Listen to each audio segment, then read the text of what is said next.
الرجيم بسم الله الرحمن الرحيم الحمد لله رب العالمين الرحمن الرحيم مالك يوم الدين صدق الله العلي العظيم. لومړنۍ خبره چې د نن په درس کې شامله ده هغه اول د اعوذ بالله ترجمه ده او د هغې د ویلو حکم دی. اعوذ بالله د قرآن کریم تر تلاوت د مخه او تر بسم الله د مخه ویل دا سنت دی او اثبات یې په قرآن کریم سره سوی دی. په یو آیات کریمه کې الله عز وجل فرمایي په سورة نحل کې 89 آیات دی وایي فإذا قرأت القرآن فاستعذ بالله من الشیطان الرجیم. په دغه آیات کریمه کې الله فرمایي وایي چې کله ته اراده وکړې د قرأت د قرآن کریم چې غواړې چې زه قرآن کریم تلاوت کړم اراده دې سي نو تر دې د مخه چې قرآن کریم ته ورشه واسې شروع وکړې فاستعذ بالله فاستعذ پناه وغواړه بالله په الله عز وجل سره من الشیطان الرجیم د هغه شیطانه څخه چې ترټل سوی دی. دا د آیات ترجمه ده. نو په دې آیات کریمه کې د فاستعذ توري دا د امر صيغه شوه. امر خو غالبا د وجوب د پاره راځي نو دلته د وجوب معنا مراد نه ده، دلته سنتیت مراد رسول اکرم صلی الله علیه وسلم اکثر وخت د سنت راغلی چې په هر وخت د سنت راغلی چې د قرآن کریم تلاوت او اعوذ بالله جنې وایي. نو دا د ټول مؤمنانو د پاره په قرآن کریم کې د مخه دا ضروري ده چې سړی د مخه اعوذ بالله وایي. وایي سړی چې د یو داسې دښمن سره مخ شي چې په هیڅ رقم د چل نه زده چې څه ورسره وایي کې دفاع نه شي کولی نو خلک وایي یو داسې چاته پناه وړي هغه ته وایي پناه راکړه دا سړی ما بربادي تباه کوي. چې عاجزه شي بل ته پناه وړي کنه سړی خو اول خپله مقابله کوي. شیطان داسې دشمن دی الله عز وجل ودته د خناس صفت ورکړی دی من الجن هغه قل اعوذ برب الناس په صورت کې راځي چې دا د خناس کار کوي. خناس دغه ته ویل کېږي چې دی راشي پر تا غواړي چې تعرض چې دا چیتې ووینې که ته غواړې چې د پکې دی ژر پټ شي داسې پټ شي چې تا دا رقم کې چې یعنې بلا زه ولاړم چې ستا دا مازې پام نه دی بیا در باندې راښکاره شي بیا حمله کوي. نو دا مقرر ده دا کار دی په خزه کې درته ناست دی چې ته توجه ورته کوې چې اوس یې دفاع کوي دی پټېږي پټي چې ته بېرته په خپل کار اخته کېږي دی بیا راپورته کېږي. نو دا چې طبعا الله دغسې جوړ کړی دی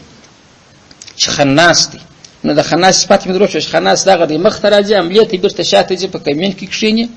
نو الله پاکه نو زه خو دغه نه قدر بیداري نسم کولی چې ګرده ورځ په 24 ساعته کې په هر کار کې د خیر زه د مقابله وکړم بیدار ورته ناست یم ذکر د الله کوم. نو پناه وداسې چاته یوسه چې هغه چې دی سمیع علیم په هر څه باندې خبر دی هغه ته پناه ورکړه. د چیش دپاره چې شیطان په دغه تلاوت کې د قرآن کریم یا په دا کار کې د خیر ما ته بده وسوسه روانه چي د دغه دپاره موږ الله ته پناه وړو. نو کېدای شي ترجمې ته تاسې د آیات متوجه سوي یاست. الله ویل چې اراده د قرآن وکړې ته به پناه د چا څخه غواړې د شیطان د ده دپاره یې صفت ور واچوه د رجم خاصې دا ویشتلو ته ویل کېږي. نو سړی چې څوک پسې اخلي په ډبرو یې ولي پسې واخلي باره. نو شیطان هم دغه رقم دی چې الله عز وجل د جنت څخه ترټلی دی د خپل رحمت څخه یې ترټلی دی رجم دی وشتل سوی دی ملعون دی. نو دا د دې حکم په بل آیت کریمه کې الله فرمایي سورة الاعراف کې 200 نمبر آیات دی وَإِمَّا يَنزَغَنَّكَ مِنَ الشَّيْطَانِ نَزْغٌ فَاسْتَعِذْ بِاللَّهِ إِنَّهُ سَمِيعٌ عَلِيمٌ. الله وایي که چیرې وسوسه وکړي وتا ته د شیطان څخه یو نزغ وسوسه اما ینزغن که چیرې وسوسه راشي که وتا ته من الشیطان د شیطان نزغ یو وسوسه درته راشي در وړاندې کړي چې ستا د کاره دې راګرځي بدې اندېښنې سړي ته ورګرځي هلته هم الله عز وجل بیا امر کوي فاستعذ بالله ته پناه وغواړه په الله سره. ولې په الله غواړې انه سمیع علیم الله ستا دا پناه اوري چې ورته الله په تا پناه غواړم او علیم دی په دې هر څه خبر دی په شیطان علم لري چې دا دې شویوي نو الله پاک به درڅه ګرځي چې د الله کومک نه د شیطان د عملو څخه موږ ځان نسو خلاصول. اوس چې موږ خپله د الله څخه خوابدي سولو ورسولو د الله لار مو پرېښوله اوس شیطان موږ ته دا رقم رایله دی چې څه غواړي هغه راکوي چې څه غواړي هغه راکړي. خپله معاشره موږ وینو، نور زما تفصیل ته ضرورت نشته. و نر ته ورله دی، و ښځې ته ورله دی، کوچني ته ورله دی، ځوان ته ورله دی، چې څه یې زړه غواړي هغه کوي. نو در دغه بلا څنګه یو؟ نو خو الله مو امداد نه کوي. الله چې د چا امداد وکړي د شیطان لاس ځینې لنډوي. الله سمیع علیم دی. الله وایي زما څه پناه وغواړه. موږ نن پناه د الله څه نه غواړو، که موږ غوښته په درواغو یې غواړو.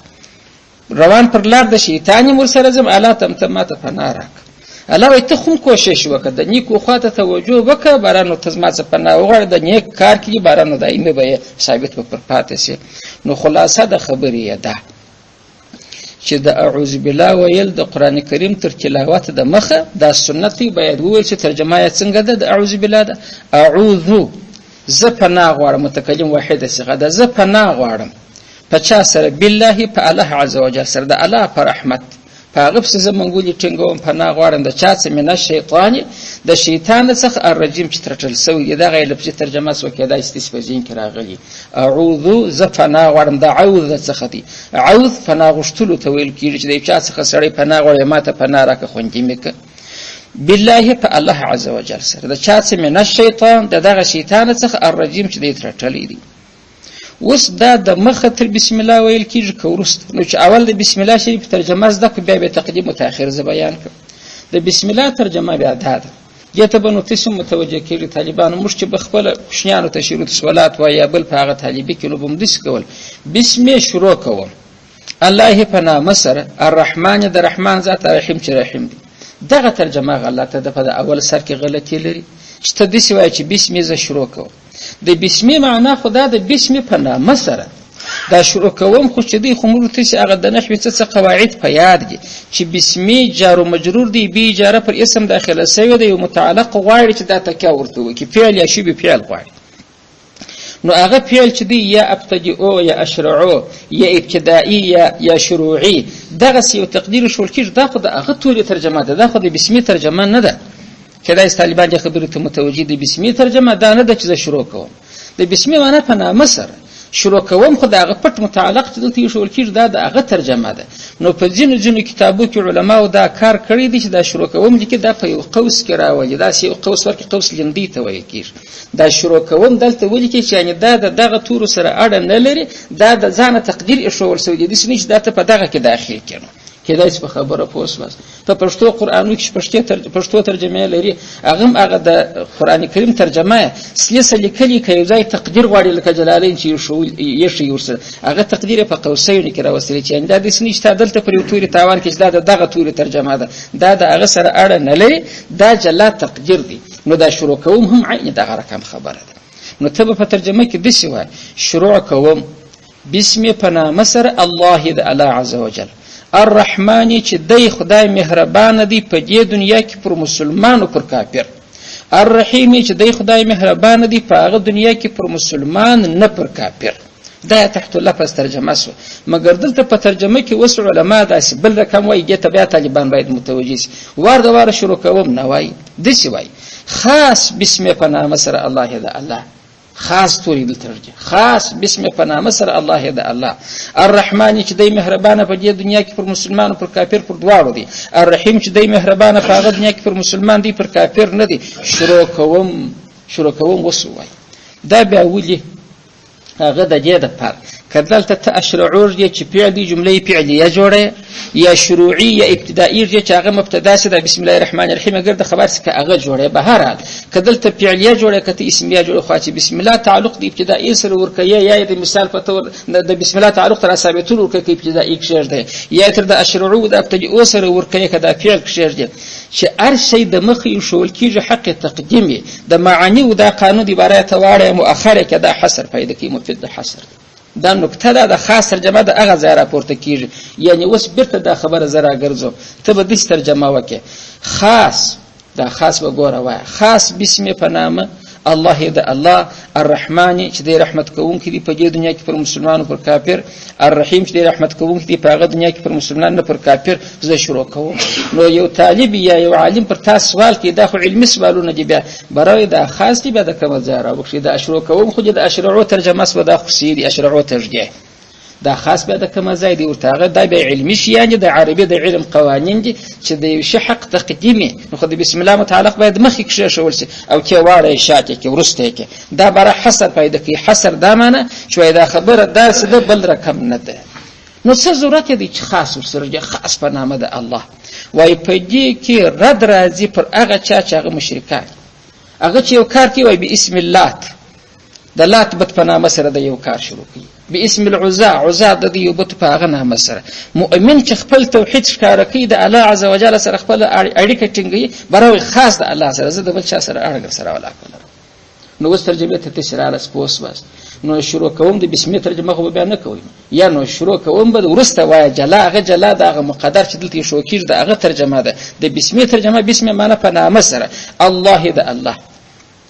د الله تور ترازوس چې دغه الله څه دی په الله کې چې دی بیا به تاسو تفسیر بیزاوی تکاله پاکوار واستاس او کتیم او موای خورا ډیر خبرې دي چې دا اگر سره مشتق دی کنه دی بیا نو چې مشتق سره سره کم د چا سره مشتق دی اشتقاق سره کم دی د هغه کسی وجدي اسلم مذهب د امام ابو حنیفه رحمه الله مسلک داري باروي لکه د الله عز وجل ذات چې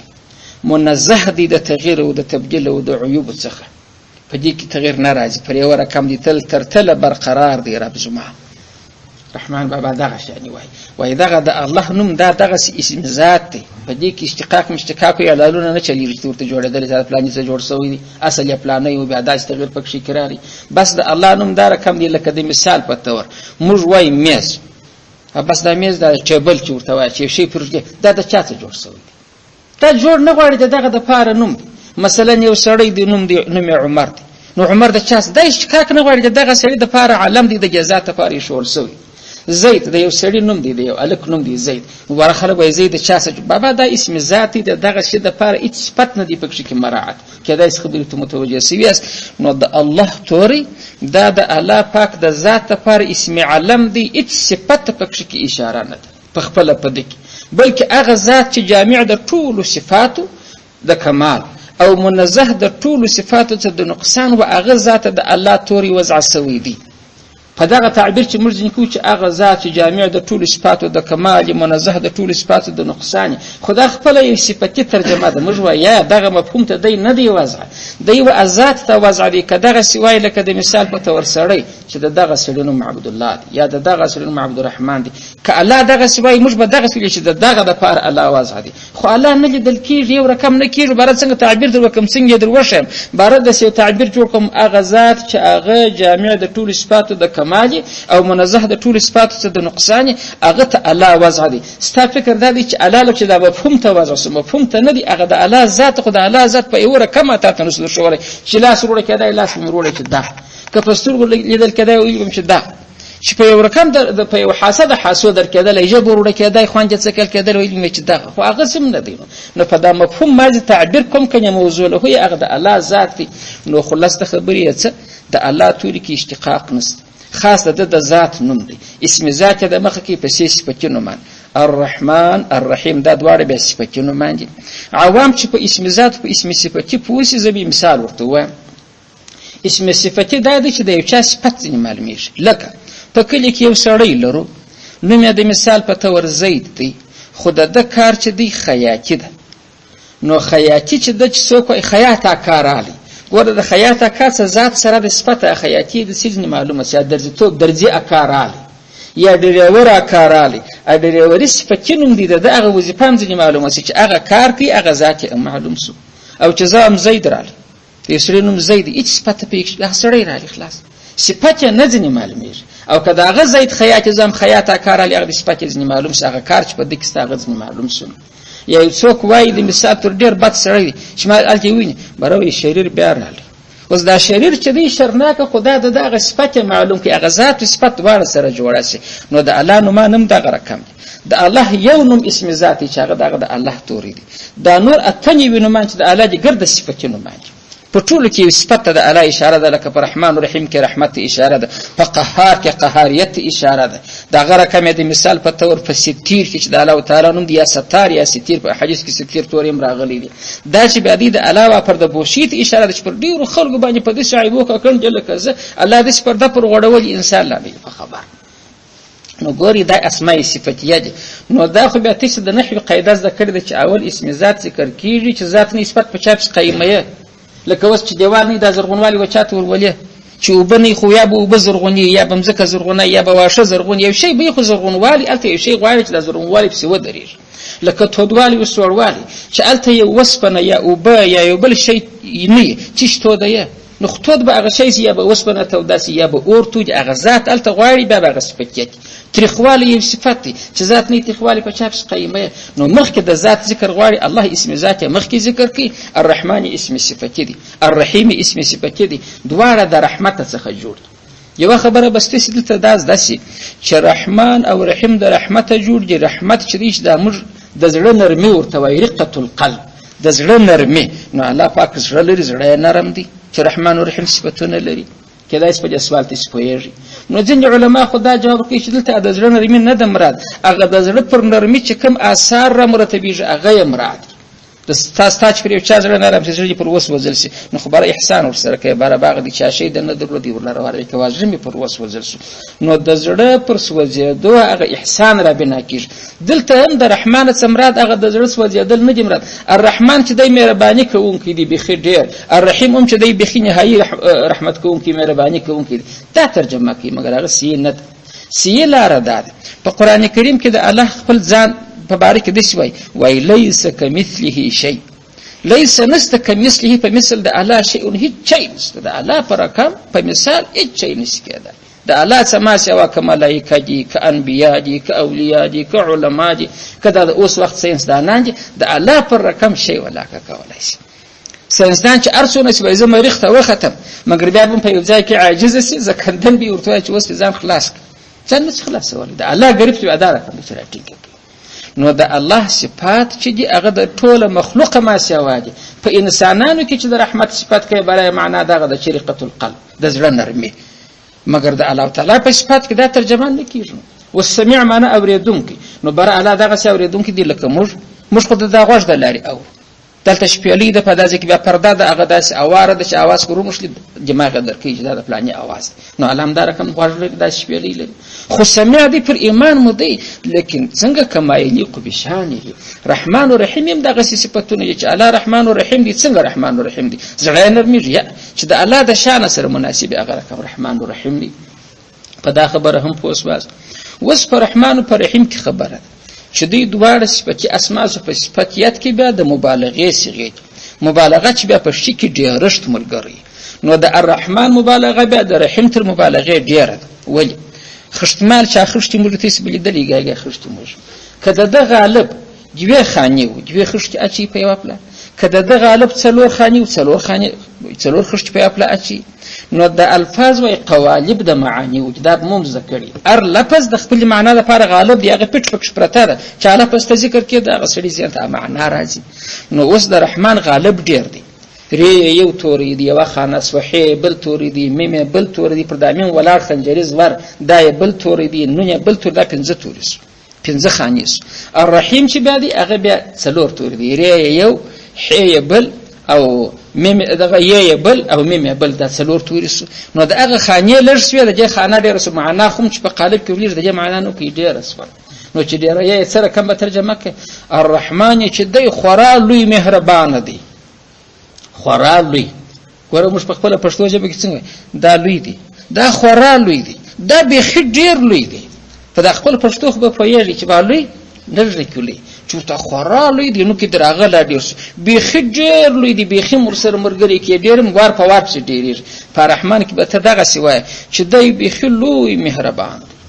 نو دا لوی مهرباني په څه شي کې ده؟ هغه دا د دې دنیا غې ده. په دې دنیا کې مسلمان او کافر دواړه د الله پر سرخان باندې مړېږي. مسلمان او کافر ته الله صحت ورکړی دی، وجود یې ورکړی دی چې د کوم نعمتونه دي پر دغه سرخان یو رقم خوري،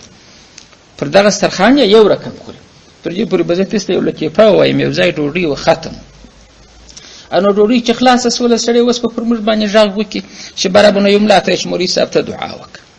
هغه هلته یو ملنګ ناست دی، ګوجان یې په غاړه دي، رقم رشکۍ په زړې سرې و زرغونې خو شکوله هم د کراس جوړه کړې ده ناست دی. سړی چې د ملنګیانو شاکر وي برایل باچا د واک تا ده دغه لرې ځای غږ پر وکړي. باچا سره باچا به اوس څه ووایي؟ باچا چې لاس پورته کوي برای ویله چې سترخان د لنګر هر نعمت سر پر سر دشمن پر مامور بلا یدر برحمتک لونه را وکړه داره اوس ګوره د سیمې خوښه سوله سترخان د لنګر برل دا لنګر دی اوار دی هر نعمت سر پر سر نو خو نعمتونه هم بیخي ډېر وه رقم نعمتونه راغلي وه او دشمن پر معمور دوست خو پرېږده دشمن دلته راسي معمور دی په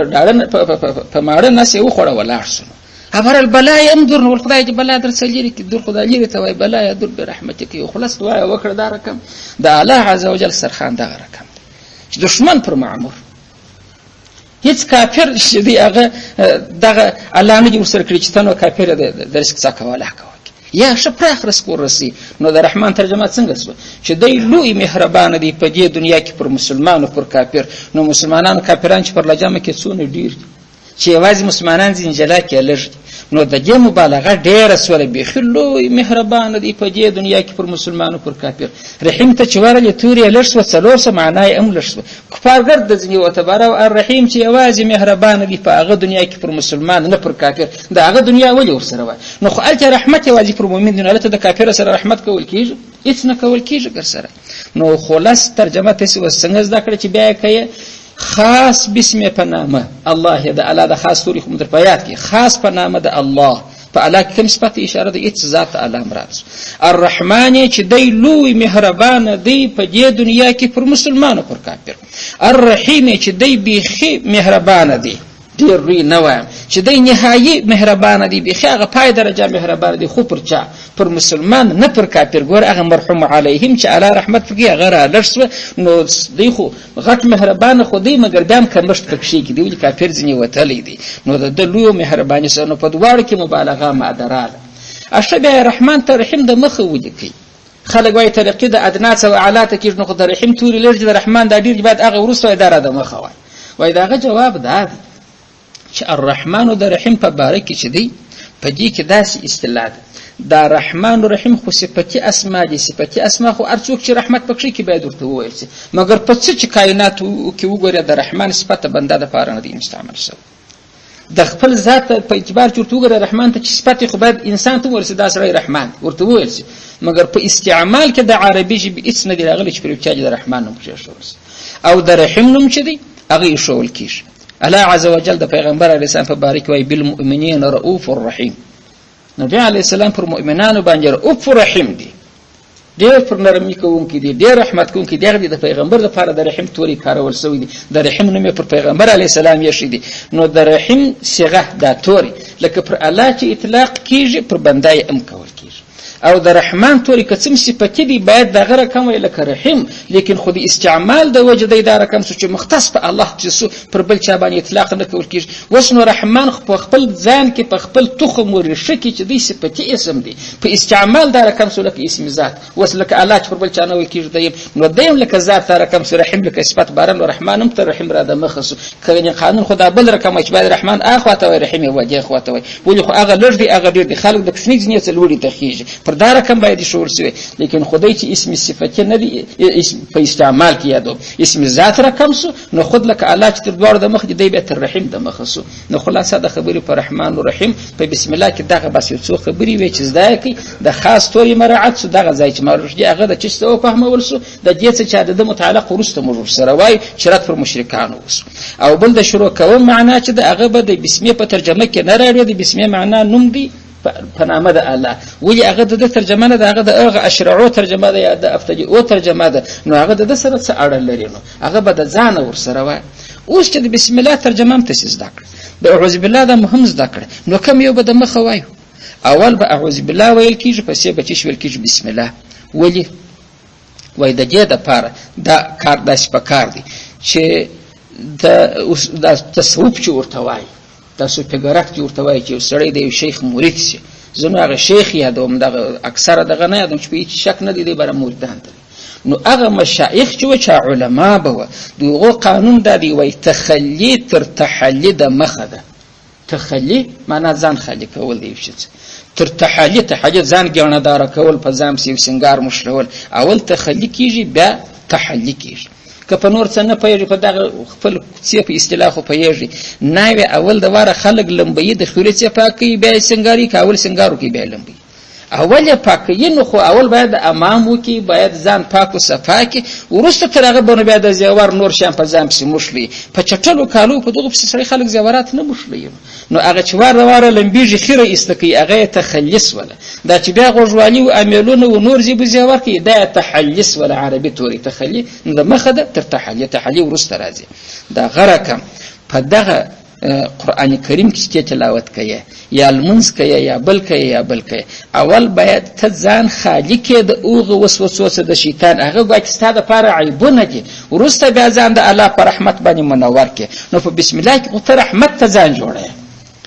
په بسم الله کې خو ته د الله رحمت ته ځان جوړوې چې زه خاص په نامه د هغه الله چې رحمان و رحیم دی، دغه تورې چې ذکر کوي دا خپل ځان الله ته دی کوي چې معنا رحمت کې را باندې وکړه. د الله نور نومان لرو چې تا ذکر کړي وای، خو داسې به چې بسم الله القهار هغه به دې ذکر کړي وای،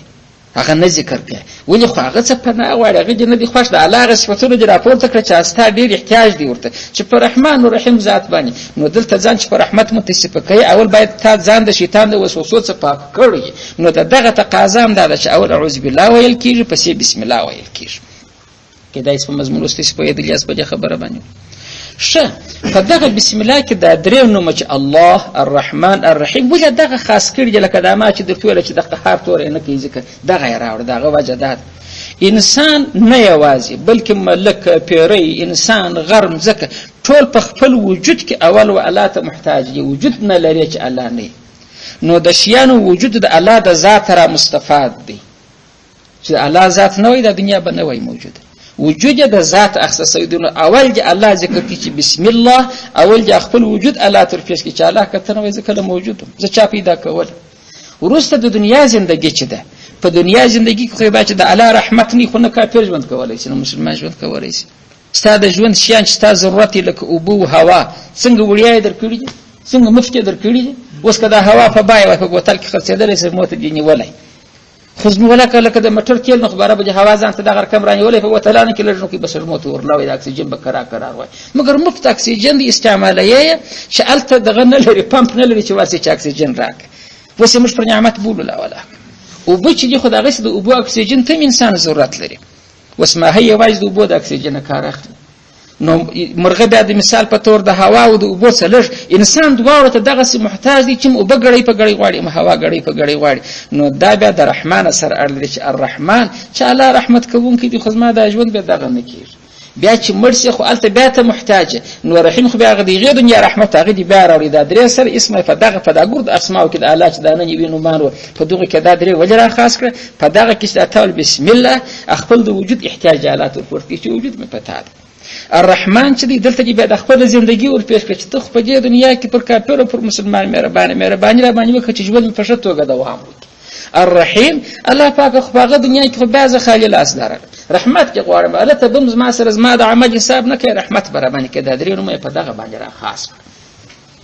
دا مسله چې مو زده شوه، پسې دا خبره ده چې بسم الله څنګه ده، خپل آیات دی که نه دی؟ اعوذ بالله په خپل ځان کې آیات نه ده، هغه فقط امر چې فاستعذ بالله پناه وغواړه، انو هغه اعوذ بالله من الشیطان الرجیم د دې مضمون پکې راوتی. خپل دا په دغه لفظ په قران کریم کې نه و پرته اعوذ بالله. بسم الله څنګه ده؟ بسم الله ته ګوري دوه رقم بسم الله ده. یو بسم الله هغه ده چې په سورۃ نمل کې ذکر شوی ده چې انه من سلیمان و انه بسم الله الرحمن الرحیم. هغه بسم الله د شک وتل د قران کریم جز ده، د سورۃ نمل کې هغه آیات دي پروت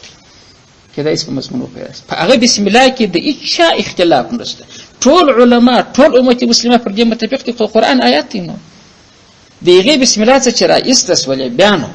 دا بل بسم الله چې د سورته په سر کې لیکل کیږي، دغه چې مال دوه قسمه دی، هغه د چې په صورت کې داخل لیکل شوی دی، په هغه کې خو انکار څوک نشي کولای چې د قران څخه نه ده. دا بل چې د سورته څخه مخکې لیکل کیږي دا بسم الله څنګه ده؟ په دې کې د امام شافعي رحمت الله علیه مسلک دادی، هغه د ار سورته جز ده. دغه بسم الله دی د الحمدلله جز بولی، الحمدلله او آیات ده، شپږ آیات الحمدلله د یوه بسم الله ده. کدا اس په خبره تاسو پوهیدل. امام ابو حنیفه رحمت الله علیه وای برای بسم الله د الحمدلله جز نه ده، نه د بل سورت جز ده، نه د بل اوغه بسم الله نه یادو مغل سورت نه ولې غیڅه ما شوه. دا د سورتو په سر کې دا د سورتو جز نه دي، ها د قران آیات دي. څنګه رسول علیه الصلاة والسلام ته چې به د جبرئیل د خوا وحی راوړل کېږي رسول علیه الصلاة والسلام ته آل نه معلومېدی چې اوس بل سورت شروع شو کاغه زوړ سورت دی. نو الله دا بسم الله و جبرئیل ته ورکړه باره ورته چې بسم الله مې درته کښېښوله په تلاوت کې پوه شه چې بل نوی سورت شروع شو. بیا چې هغه خلاص چې بیا بسم الله راغله پوه شه چې بل نوی سورت شروع شو. نو زموږ مسلک څنګه سو؟ یوه بسم الله د سورت نمل دغه خو د قرآن جز ده، بل دغه بسم الله چې مستقل آیات دا د یو سورت جز لا نه ده، خو فقط دغه د پاره نازله سوی ده چې د سورتو فرق په وسی، مګر و د قرآن آیات خو نو سوه. نو چې آیات څه کم کسان که حافظان دلته ناست دي دی چې کوم وخت تراوی ورکوي نو په یو صورت کې د سورتو دی باید په زور الحمدلله وایي چې خلک دغه هم واوري چې ختم یې مکمل شي. که چیرې دی اوغه د سورت نمل بسم الله چې راځي هغه خو بیا هغه ویل کېږي د قرآن په نس کې ده د صورت په د وسط کې وردرځي هغه خو وایي. دا نور خدای چې قرار د صورت سره وایي نو خو باره خلکو ګویا کېږي د قرآن واورېدی هغه بسم الله چې د صورت په سر کې د وایه نه ورېده. نو اوس خو دا صورتونه څو 114 مگر د سورتو د سرو بسم الله چې حساب کې هغه 114 نو دا یوه ولې کمه شوه. سورت توبه چې ورته وایي په قرآن کریم کې نم سورت یا سورت برات ورته وایي دا دواړه د یوه سورت نومان دي، په ځینو کې براءت بولي په ځینو کې توبه بولي. د دې سورت په سر کې بسم الله نسته چې ولې نه غواړي هغه به په هغه ځای کې چې د خیر راله هغه واجب یې ووایي چې دا په دغه دلته نه غواړي. نور څه چې سورتونه دي بسم الله په سر کې شته یو د سورت توبه په سر کې نسته. نو چې قرآن کریم سورتونه 114 یوه بسم الله کمه کې بسم الله 114 دا 114 بسم الله وګرځي د یوې حکم لري، معنا یو آیات دی د سنیش د اثرت په سر کې دی په زور وایي. یا حافظ صاحب چې دی تراوی ورکوي دی بیا د یو سورت په سر کې په زور ووایي بس هغه یو آیات هغه دی چې هغه زائد و دا ګرد قرآن کریم هغه عادي خلکو واردي نو ختم یې ګرده باره مکمل شونو کېدای شي خبرې ته اوس تاسې متوجه سوي یاست. نو دا یې د بسم الله د جزئیت و د نه جزئیت خبره سوه. امام شافعي جز بولي، امام صاحب جز نه بولي. اوس دا فاتحه چې دلته موږ ول ده اوه آیاته ده. شافعي صاحب د الحمدلله ستر ولغدالینه شپږ دي اومه دغه ده. امام ابو حنیفه رحمه الله چې بسم الله جز نه بولي وایي اوه آیات ده. نو دلته دا بل آیات ته کومې خوا بالاس هغه که تاسې الحمدلله ته وګورئ صراط الذین انعمت علیهم پر دا علیهم باندې دلته داسې د 5 نقشه ورکړې ده. دا ته نو دوی باره وایي دا کوپي آیات دي. کوپي آیات دا معنی خو امام صاحب په کوپه کې و، دا د اهل کوپي پر مسلک دلته آیات پرس و. نو کېدای شي تاسې بلې خبرې ته متوجه سئ دا بیا کې طالبان ورسره مخ کېږي. په کتابو کې راځي د قرآن کریم په آیاتو کې اختلاف یو 6,600 دا نو مشهوره ده د عوام په خلو کې لوېدلې د طالبانو ملایانو په خلو کې. محققین مفسرین وایي 6,000 کې ټیک دا پسې چې دا 6,600 هغه دی دا زه نه در سره منم. څوک وایي 2,500 څوک وایي 240 څوک وایي څونه خو 6,600 ته نه رسېږي. دا ولې هغه دغسې اختلافونه چې یو آیات یې نوکي غټ دی یو عالم یې پر دغه مابینځ کې دلته بل آیات پرس نو خو دغه یو آیات په دوه باره در باندې حساب شو. لکه اوس دغه چې د اهدنا الصراط المستقیم چې شروع کې تر ولغدالینه ظاهر دغه د صراط الذین انعمت علیهم سیادو د صراط الذین چې شروع کې تر ولغدالینه خو ظاهر یو آیات مشبه مګر امام صاحب پر کوم ځای بل آیات ورپرکی پر دغه علیهم باندې ورپرکی نو خبره دغه په خپل ځای کې دی دوس. نو د امام صاحب پر مسلک الحمدلله او آیات سو د بسم الله څخه چپه بسم الله خدای الحمدلله جز نه ده. امام صاحب په دلیل کې دغه وای کده الحمدلله جز په الحمدلله کې به دلیل د نن ورسره لیکلي ورته جلال لیکل کیږي. په څه چې قرآنو کې کده شافعي پر مسلک باندې چاپ لیک د امام صاحب بسم الله جلال لیکل کیږي. خدای خپل د معنا چې دغه صورت جز ده نه ده. نو دا خبره مهم کېدای شي د سوي شو صورت کې داخله نسوه او نو بیا موږ او څنګه پرکو پر علیهم امام صاحب یو آیات پرکړي یو آیات برادي زیات خپل په خپل ځان کې او آیات اسولنو. وسنو بیا بل مسله چې ده چې وسنو ته امام صاحب وایي چې دا الحمدلله جز نه ده هغه دا څه ورته وایي باره وایي کدام د الحمدلله جز سوال دا ورګر باره الرحمن الرحیم دی خپل په دې آیات کې راوړي بیا چې راکې څه د بل آیات چې بیا الرحمن الرحیم د بیا را لیک نه راځي. نو خدای تکرار باره را لباره خلک دوه ورځې ضرورت څه دي خو دې پلاج په بسم الله کې الرحمن الرحیم ذکر کی بیا چې برته د بل آیات را لچ الرحمن الرحیم په الحمدلله کې بیا دادسته نو د تکرار ضرورت خو تکرار خو پاتو شي دي کنه ارزای نه خو اکثر وخت پالتوی برای تکرار ولیکي. یو سړی چې په خبرو کې به ضرورت ډیر تکرار کې بره خلک ورور نه پست راوده اوس دلته خو موږ تکرار ډیر کوو هغه د اساس مستوا سره جلاد مستوا سره جلاد مستوا د دماغ سویه سره جلاد په دغه د خبره باید اکشي په دماغ هم نه نوځي دا غبل غټ په دماغ د تعجب د جلا خبره غواړي په دغه بیا پر استاد بر زحمت بیا ډیر از خود درې نه پر درې سویه په نظر کې بارني وي برای درس زور بیا غواړي چې د اړیو مراعات باید وکړي. یا چې هغه ضرورت نه وي د هغسې په خبرو کې تکرار خو برخه وي دا په ژبه کې مجیر څه بلا دی ارګړی وایي یوه خبره کې نو خو دا سوال بیا وارد دی امام ابو حنیفه وایي چې دغه خبرې ته وګورې هم هر انسان عقل په دې قناعت کوي چې بسم الله د الحمدلله جز نه ده که سي د الرحمن الرحیم تورې مکرر شو که نوس په بسم الله کې مادي راغلي په جبل آیات کې مادي راغلي نو معلوم دا هغه جلا شی ده الحمدلله جلا شی ده خو په آیات والي کې په تعداد کې اختلاف امام صاحب څوک نه لري هغه هم وبولي هغه هم وبولي مګر شافعي صاحب دا او آیات په بسم الله الرحمن الرحیم ورپرکی امام صاحب په صراط والذین انعمت علیهم غیر المغضوب دغه ورته دوکې دغه د آیات کې برابر ده اوسم پاتې سو بیا د الحمدلله نو مان هغه بل درس ته وساتو ترجمه و نو مان چې هغه به ان شاء الله که زندگی و بیا دی